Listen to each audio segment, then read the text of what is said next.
Hi guys, welcome back to my channel. So today we got a different kind of a vehicle than the previous ones I have reviewed. So today we are reviewing the Suzuki Jimny. So guys, we said we're going to start off off-road. So I'm currently driving off-road now. It's not hectic gravel. It's it's loose stones and not exactly pavement, but I am off the road, and I must say the car is extremely comfortable. There's a whole patch of water. I'm actually tempted to go into it now, but excuse the shaking a bit in the video, but I am driving off-road, so it's really performing very well. Actually trying to go a bit faster, you guys can actually see. The Jimny actually got me interested in driving off-road and going to places where I can't go with a normal car. In fact, the place I drove now, I have driven on it with a sedan, and I've always been very cautious and careful that nothing must happen because it didn't have great ground clearance, and just the whole build of the car wasn't meant for that. But driving on with the Jimny off-road there, sure, it's almost like you're on the road. You don't worry about anything. You just go and you move. I can only imagine what it's like to take this Jimny on the off-road, on the dirt road, where you're on uneven surfaces, going over steep hills and declines, because the Jimny does have a feature where if you are going on a decline, you can put it in descent mode, and it actually does the braking for you. So you just push the mode, and all you have to do is control the steering wheel, and that's it. The Jimny does everything else for you. That's amazing. Let's speak about the power. So the Jimny has 75 kilowatts of power and 130 Newton meters of torque. So it's nothing really to speak of. It's okay on the road. It's not extremely comfortable. There's a lot of other cars that are much more comfortable and smoother on the road. Now, because the Jimny is built for off-road, it has to sacrifice a bit of the comfort for normal tar roads. So now that you guys have seen how the Jimny performs off the road and on the road, we spoke about the performance of the car, how comfortable is it on the drive, the kind of power it has. So now we're into the interior. So the interior, it's okay. It's not the top of the range, it's not like a top of the range SUV, but it's decent. So let's look at what it does have. So the car does have a 7-inch infotainment system it does have smartphone access, so it does have Android Auto and Apple CarPlay. If you look at the steering wheel, it is a leather covered steering wheel. It's got the normal buttons that you would expect to control the volume. It does have cruise control, which is a nice thing and helps on the long road. You've got electric windows, but if you look here, you won't find where to open the window. It's actually over here. So the driver's seat does have automatic and the passenger doesn't. Oh, it does have an aircon, and as you see here, it's got a USB and it's got a place for the 12 volt here. And then let's take a look at the dashboard. So the dashboard is pretty standard. It's got your analog on the sides and digital in the center, and it's just basic. It's nothing too grand. And one thing to mention about the interior is, if you have a look here, we'll probably see it better on the outside, but you get extremely good visibility. See, the mirrors are big and square. So checking your blind spot is exceptionally easy in this car. Your visibility all around is very good. So that is nice, especially when you're on the long road. So as you can see, I'm very comfortable in the front seat. I have enough headroom and enough leg room. So let's see if it is the same at the back seat. So as you can see, there is no back door, so you need to go to the back through the front. So you'll press this lever, the seat goes down, and then you can push it forward, and then you can enter. There I'm sitting very nice and not comfortably at the back seat. So a person with the average height would probably have their seat a bit more to the back, and then it'll probably touch my knees. So if I'm ever in a Suzuki Jimny, I would always prefer to be the driver. How about you? Okay, so the headroom it's okay. I think it is a bit better than, I don't know if you remember the back seats in the Toyota Rumion. That was very tight. This is a bit better, but not that great either. So that's the headroom. And there's no USB ports at the back. There's no 12 volt socket. There's no place for a bottle holder. You can see I forgot to show you, there is 2 bottle holders here, but this doesn't classify as for the back seat. It's probably more for the front people. So that's your 2 bottle holders here, and nothing else at the back. I mean, it's just, and as you can see here, there's only 2 seats. And can you find the armrest holder? If you can, you must please show me, because I can't find it.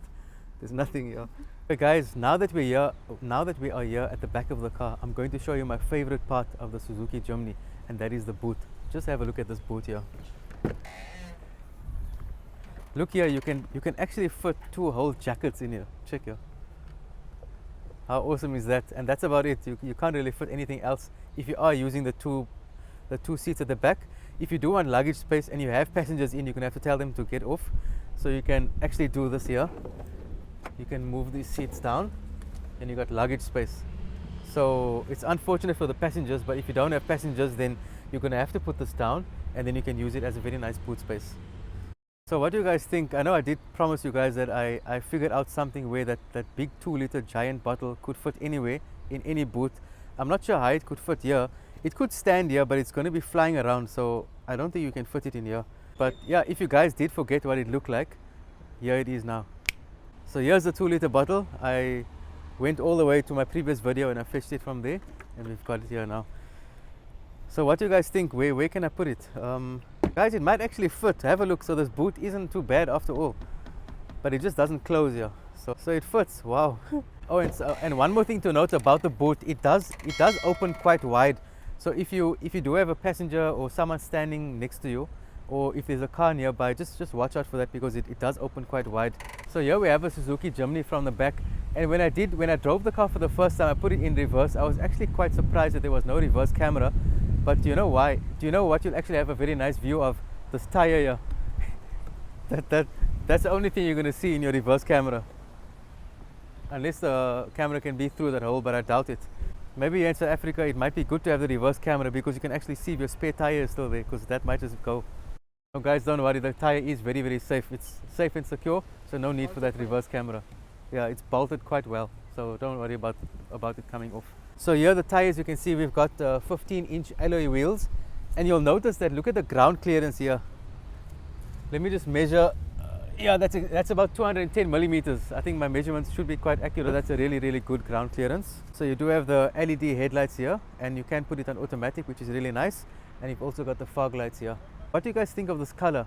I know the Jimny comes in really awesome colors. It's got a very bright green. The one I'm driving here today is the ivory color. What do you guys think of it? Earlier in the drive, I told you about the side mirrors. You can have a look here. Look at the size.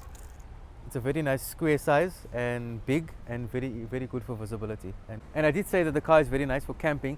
You can actually get, I'm not sure on which side, but you can get a ladder that goes up, and you can put roof railings, so you can put your camping bag and your tent, and you're good to go.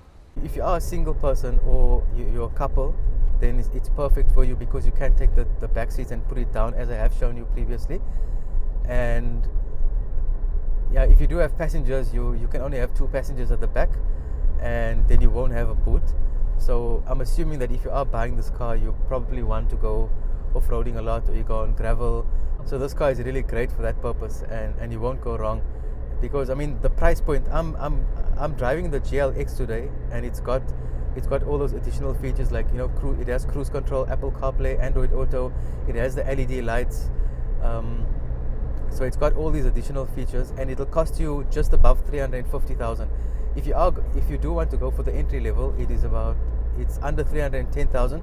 So it is affordable, but you just got to decide if, you know, what ratio of normal road and off-road are you going to be doing. So you need to work that out and see if this car is worth it for you. But definitely, if you are a camper, if you do want to start camping, if you do want to start going off-road, and you're not looking to purchase a vehicle that's above 500 or 600,000, a top-end SUV that's capable on the gravel, then the Suzuki Jimny is an absolutely amazing option for you to go for. So if you do buy this car for the off-road adventures that you are going to be taking it on, then a nice thing about this car, because of its compact nature, for day-to-day driving, it's very nice. You can fit in almost any parking. Just maneuvering it's very light. It's easy to drive.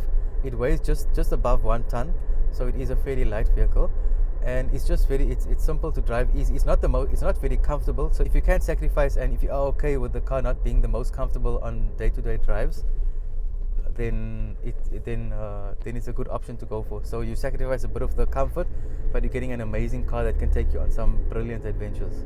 So guys, I have come to the end of this video. So we spoke about the off-road capabilities, the on-road capabilities, the ground clearance, and just overall the Suzuki Jimny. And after watching this video, is this Suzuki Jimny a car that you would consider buying? If you enjoyed the content of this video, have a look at my channel. I'm sure you'll enjoy the other videos as well. If you guys would like to get in touch with me, I am on Instagram. I have linked my Instagram handle down below, and subscribe to this channel if you enjoy this type of content.